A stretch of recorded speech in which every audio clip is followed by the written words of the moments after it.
অনেকে আমাকে জিজ্ঞেস করে টম ক্রুজ কি তোমার বয়ফ্রেন্ড? সো বয়ফ্রেন্ড হলে তার টাইটেলটা এক হবে না। সো তখন আমাকে বলতে হয় যে না, উনি আসলে আমার রিলেটিভ। আমার নামটা প্রথমে সবাই শুনলে আসলে বিশ্বাস করতে চায় না, ভাবে যে হয়তো নাম লাগিয়ে দিছে এরকম কিছু একটা, বাট আসলে তা না, আমার এটাই রিয়েল নেম। আমাদের ইন্ডাস্ট্রিতে নায়কও আছে, হিরোও আছে।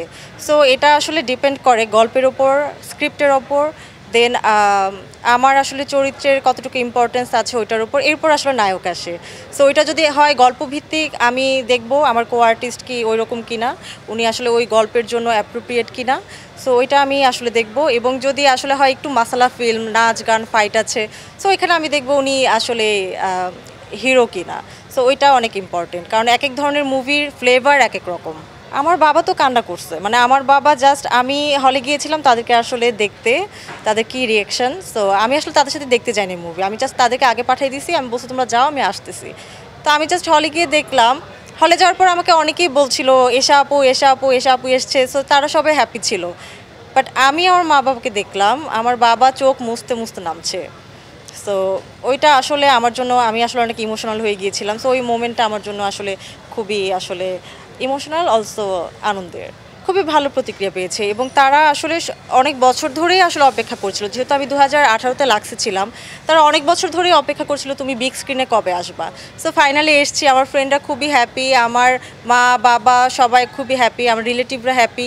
সো আমি এনজয় করছি এবং তারাও আসলে খুব প্রাউডলি আসলে আমাকে নিয়ে বলে যে, আমি ওই তো সম্পর্কে যার যেটা লাগে আমাকে নিয়ে লেখে ফেসবুকে এবং বলছে আমার ও পূজা এই কাজটা করেছে। সো আমার আসলে খুবই ভালো লাগে যখন তারা আমাকে নিয়ে প্রাউড করে। আমার নাম তো পূজা এগনেস ক্রুজ। সো আমাকে সবাই আমার নাম জিজ্ঞেস করলে, যখন আমার নামটা জানে পূজা ক্রুজ, আমি আসলে মানে শর্ট বলি। সো আমাকে সবাই জিজ্ঞেস করে টম ক্রুজ তোমার কি হয়? অনেকে আমাকে জিজ্ঞেস করে টম ক্রুজ কি তোমার বয়ফ্রেন্ড? সো বয়ফ্রেন্ড হলে তার টাইটেলটা এক হবে না। সো তখন আমাকে বলতে হয় যে না, উনি আসলে আমার রিলেটিভ। সো এটা আমি খুব ফান করে বলি এবং সবাই আমাকে এটা জিজ্ঞেস করে। হ্যাঁ, এটা আমি প্রায়ই বলি যে হ্যাঁ, আমার নাম পূজা ক্রুজ, টম ক্রুজের রিলেটিভ। সো এটা এনজয় করি। আমাদের দেশে তো আসলে খ্রিস্টান খুব কম। সো ওই জায়গা থেকে আসলে আমার নামটা প্রথমে সবাই শুনলে আসলে বিশ্বাস করতে চায় না, ভাবে যে হয়তো নাম লাগিয়ে দিছে এরকম কিছু একটা, বাট আসলে তা না, আমার এটাই রিয়েল নেম। জাস্ট অন্যান্যরা আমাকে জিজ্ঞেস করে আপনার নাম কি, এটা কি রিয়েল কি না। এটা মানে এটা সবার, আমি জানি না এত কনফিউজিং কেন হয়।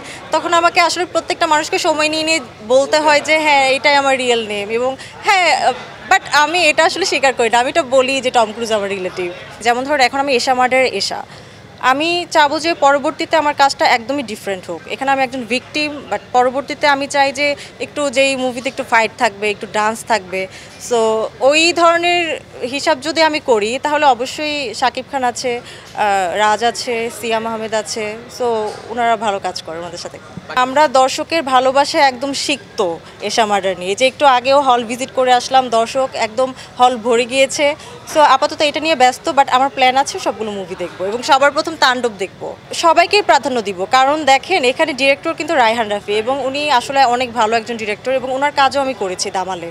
সো পছন্দের একজন ডিরেক্টর। তারপরে হচ্ছে শাকিব খান আছে, সাবিলা নূর আছে, জয়া আপু আছে।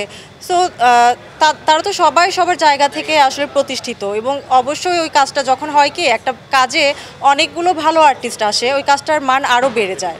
সো এর জন্য দেখবো। আমাদের কাছে মনে হচ্ছে টম ক্রুজ এখান থেকে লাভ দিচ্ছে, ওইখান থেকে লাভ দিচ্ছে, পড়ে যাচ্ছে, এই করছে, উঠছে, আমাদের কাছে মনে হয় এটা রিস্ক, বাট উনি আসলে এনজয় করে দেখে উনি ওনার প্রত্যেকটা ছবিতে আসলে এটা আসলে করে থাকেন। হ্যালো এভরিওয়ান, আমি পূজা এগনেস ক্রুজ। আমাদের এবার একটা মুভি এসছে এশা মার্ডার, এটাতে এশা চরিত্রে আমি অভিনয় করছি এবং আমার সাথে আছে বাঁধন আপু। সো আপনারা সবাই হলে আসবেন। অলরেডি আপনাদের ভালোবাসায় আমি সিক্ত, আমাকে সবাই যেই দেখছে হলে আমাকে এশা নামে ডাকছে। সো আমি আসলে ব্লেসড, এবং আপনারা বাকি যারা আছেন মুভিটা দেখেন, আমাদের গল্প খুবই ভালো। আই থিঙ্ক আপনারা এনজয় করবেন, এবং যারা দেখেছেন তারা সবাইকে বলবেন আমাদের মুভিটি দেখতে, এবং পাশাপাশি আরও যে 5টি মুভি আছে এগুলো দেখবেন।